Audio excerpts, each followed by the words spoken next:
Real estate developers की तरफ से सस्ते घरों की सप्लाई घटा दी गई है। जो घर नए बनाए जा रहे हैं वो सस्ते नहीं बनाए जा रहे हैं, बड़े घर बनाए जा रहे हैं। शायद उनकी मांग कम है, ये एक वजह होगी। 2022 के दौरान देश के 7 बड़े शहरों में लॉन्च हुए कुल घरों में सस्ते घरों का हिस्सा आधा रह गया। 2022 में देश के कुल 7 शहरों में 3,58,000 घर नए लॉन्च हुए। सर, सस्ते घरों की सप्लाई क्यों कम कर दी रियल एस्टेट बिल्डर्स ने? बाजारी भारत में इसका था ये बड़ा और अनोखा बदलाव है पूरे रियल एस्टेट सेक्टर में। यदि आप पिछले 6-7 साल से रियल एस्टेट सेक्टर को लगातार देख रहे हैं तो आपको दिखाई देगा कि सरकार की तरफ से प्रोत्साहन हो, बैंकों की तरफ से प्रोत्साहन हो, या लोगों को इस बात के लिए प्रोत्साहित किया जाना था कि उनको सस्ते घर मिल सकें, इसका पूरा अभियान सरकार ने चलाया था। सस्ते घरों की सीमा में करीब 60 वर्ग मीटर के कार्पेट एरिया वाले घर अफोर्डेबल हाउसिंग की सीमा में आते हैं।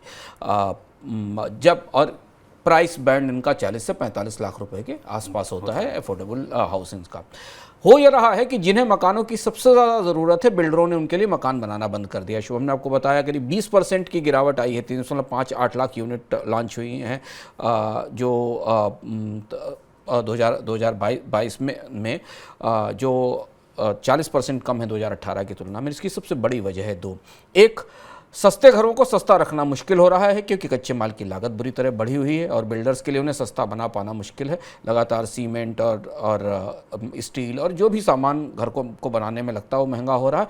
और दूसरी बात जिसकी तरफ शुभम ने इशारा किया वो ये कि भारत में जिन लोगों को घर चाहिए अब उनकी घर खरीदने की क्षमता ही नहीं बची है, वो बाजार में आ ही नहीं रहे हैं। और इस बीच में होम लोन पर ब्याज दरों में रिकॉर्ड बढ़ोतरी हुई है, दहाई के अंकों में ब्याज दरें पहुँच चुकी हैं। तो पूरा का पूरा मकान का मार्केट, जो पूरा का पूरा लोगों को मकान इसलिए क्योंकि हम रोटी कपड़ा और मकान कहते हैं, जो पूरा का पूरा मकान या आश्रय का मार्केट है वो लड़खड़ा गया है। और इसमें अब के शेप वाली रिकवरी दिख रही है। बिल्डर वही मकान बना रहे हैं 1 करोड़ रुपए से ऊपर के, जहां उन्हें डिमांड दिख रही है। इसका असर हमें भारत में लोगों को आवाज़ देने की सुविधाओं में कमी के तौर पर सामने आएगा एक।